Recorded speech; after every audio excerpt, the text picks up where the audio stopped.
नमस्कार, मैं हूं अतुल द्विवेदी और आप देख रहे हैं 10 सूत्र। मध्य प्रदेश में कर्मचारियों का कोई भी वर्ग हो, किसी न किसी मामले पर सरकार से नाराज है। फिर चाहे वो नियमित कर्मचारी हों यानी रेगुलर कर्मचारी या फिर संविदा और आउटसोर्स कर्मचारी, सबकी हालत एक जैसी है। लेकिन फिलहाल मध्य प्रदेश में विधानसभा का सत्र चल रहा है और इस सत्र में कांग्रेस कर्मचारियों के बहाने सरकार को घेरने की कोशिश कर रही है।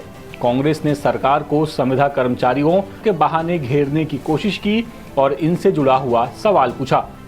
कांग्रेस विधायक नितेंद्र सिंह ने विधानसभा में सरकार से सवाल किया कि संविदा कर्मचारियों के रिटायरमेंट के बाद सामाजिक सुरक्षा को लेकर सरकार का क्या रुख है।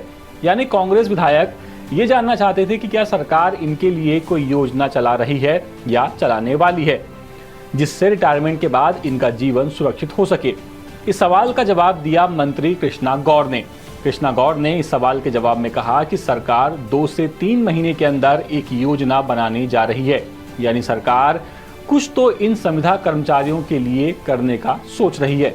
लेकिन कांग्रेस का आरोप है कि सरकार संविदा कर्मचारियों के मुद्दे पर ध्यान नहीं दे रही और रिटायरमेंट के बाद इन कर्मचारियों के लिए कोई ठोस योजना उसके पास नहीं है।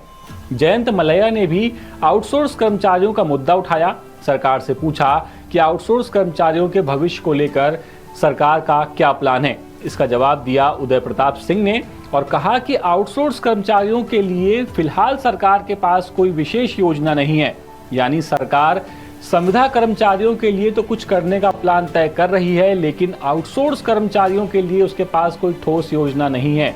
यानी अब ये कर्मचारी दोनों आते लगभग एक ही जैसी कैटेगरी में हैं, लेकिन दोनों के लिए सरकार के पास अलग अलग नियम होने की बात सामने आ रही है।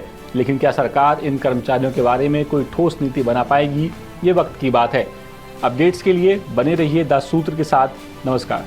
लेटेस्ट, इन्वेस्टिगेटिव और इन डेप्थ खबरें देखने के लिए ज्वाइन कीजिए 10 सूत्र का व्हाट्सएप चैनल, सब्सक्राइब कीजिए यूट्यूब चैनल, लाइक कीजिए फेसबुक पेज और पढ़ते रहिए वेबसाइट www.dasudr.com।